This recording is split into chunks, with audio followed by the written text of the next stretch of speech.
आप अभी अभी कह रही थी कि आपका राजनीति में आने का कोई मूड नहीं था। नहीं, कभी कोई योजना थी ही नहीं। तो अचानक हुआ। कैसे हुआ? मेरे पिताजी अपना दल का संचालन कर रहे थे, वो अपना दल के संस्थापक थे और उनके जीवन काल में परिवार का कोई सदस्य, परिवार में मेरी माँ है, मेरी बहनें, हम सब वैसे भी स्कूल में कॉलेज में पढ़ते थे, तो हम कभी राजनीति में थे ही नहीं। अचानक ऐसी परिस्थितियां हुई, पिताजी का दुखद निधन हो गया और एक्सीडेंट में, उसके बाद पार्टी के लोगों ने बोला कि नहीं, आप में से किसी एक को आगे आना होगा। तो हम पार्टी में गए भी, हमने कहा भी कि हमें तो कुछ पता ही नहीं है। उन्होंने कहा नहीं, आपको ही करना पड़ेगा, नहीं तो पार्टी टूट जाएगी। ये कब की बात है? ये बात है 2009 में अक्टूबर में मेरे पिताजी का एक्सीडेंट में डेथ हुआ था। उस समय मेरी शादी हुई थी। मेरी शादी को मात्र 20 दिन हुए थे। बहुत मुश्किल टाइम रहा होगा, इधर खुशियां और इधर ये एक्सीडेंट। तो ये एक अनप्लैन्ड और अनएक्सपेक्टेड, कोई प्रिपेयर्डनेस नहीं, मतलब वो मेरी स्कीम ऑफ थिंग्स में कभी था ही नहीं। तो कैसे संभाला फिर आपने, जब पता ही राजनीति आती नहीं थी और अचानक आपको बस धकेल दिया गया कि अब संभालिए, इतनी लंबी चौड़ी विरासत है पिताजी की, संभालिए। बच्चे को पानी में फेंक दीजिए, उसे स्विमिंग नहीं आती है, जान बचाने के लिए वो प्रयास करता है, कभी स्विमिंग करना सीख लेता है, कभी डूब जाता है। मुझे लगता है मैंने थोड़ा थोड़ा शायद सीख लिया। डूबी तो नहीं ना? आपको क्या लगता है? मैंने तो कहा आप अनडिफिटेड हैं, आप हारी नहीं है चुनाव, तब से देख लीजिए आज तक आपका रिकॉर्ड अपनी खुद कहानी कह रहा है। You must be proud of it. बहुत आपको गर्व होता होगा कि आज देखिए, मुझे राजनीति में धकेले जाने के बाद आज जहां आप खड़ी हैं अनुप्रिया पटेल, आपको लगता होगा नहीं, सेटिस्फैक्शन होता होगा, मैंने कुछ तो किया है। आत्मसंतोष इस बात का है कि जब मैंने अपना दल की कमान संभाली थी, तब मैंने सिर्फ एक बेटी के रूप में ये सोचा था कि मेरे पिता ने जीवन भर इतना संघर्ष किया है, मुझे उनके कार्यक्षेत्र के बारे में कोई अनुभव नहीं है, लेकिन अगर मैं यही सोच के कुछ नहीं करूँगी तो मुझे जीवन भर आत्मग्लानि होगी। मुझे उनकी इस जीवन भर की जो ये एक उनके संघर्षों की पूंजी है, उसको बचाने का एक प्रयास करना चाहिए। अगर मैं फेल हो गई तो मुझे कम से कम गिल्ट नहीं होगा कि मैंने एक संतान का फर्ज नहीं निभाया।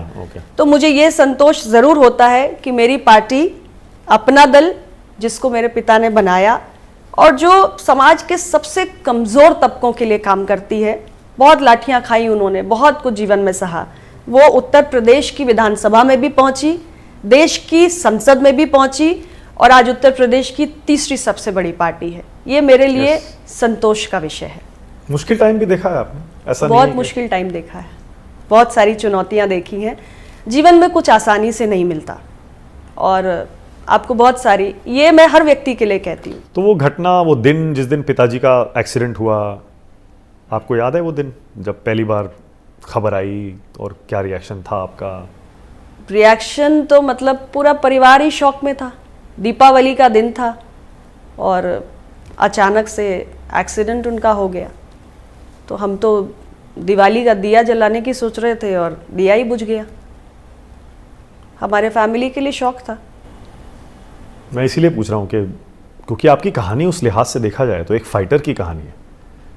आपने कैसे वो मुश्किल टाइम से खुद को संभाला और उसके बाद देखिए आप कहाँ से कहाँ आ गई अनुप्रिया जी। कुछ मुझे लगता है कि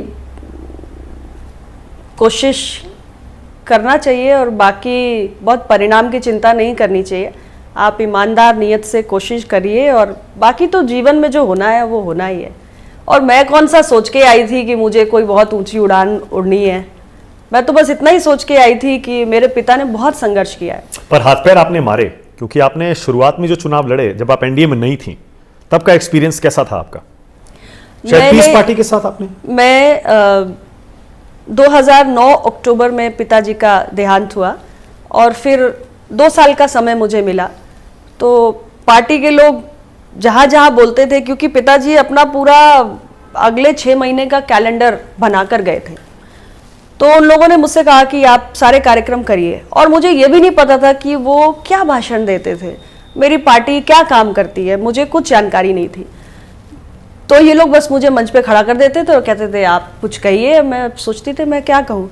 और मुझे सच नहीं मालूम कि मैं क्या बोलती थी, लेकिन जो भी मैंने कहा लोगों को पसंद आ गया। लोगों को पसंद आया। और मैं 2 साल तक मेरे पार्टी के जो कार्यक्रम मेरे नेता तय करते थे उसमें जाते और मैं जाती थी। उसके बाद पहला चुनाव आया विधानसभा का 2012। समाजवादी पार्टी की जबरदस्त लहर थी उस समय, राइट। 224 विधायक Yes. जीते थे और मेरी पार्टी मतलब जो मुखिया विहीन हो चुकी थी, पार्टी के आधार स्तंभ थे डॉक्टर सोनेलाल पटेल जी, वही नहीं रहे। और हर व्यक्ति यही सोचता था कि अब तो सब खत्म। और मैंने कभी तो ग्राम प्रधान का भी चुनाव नहीं लड़ा था, कोई अनुभव नहीं था, कोई गाइड करने वाला नहीं था।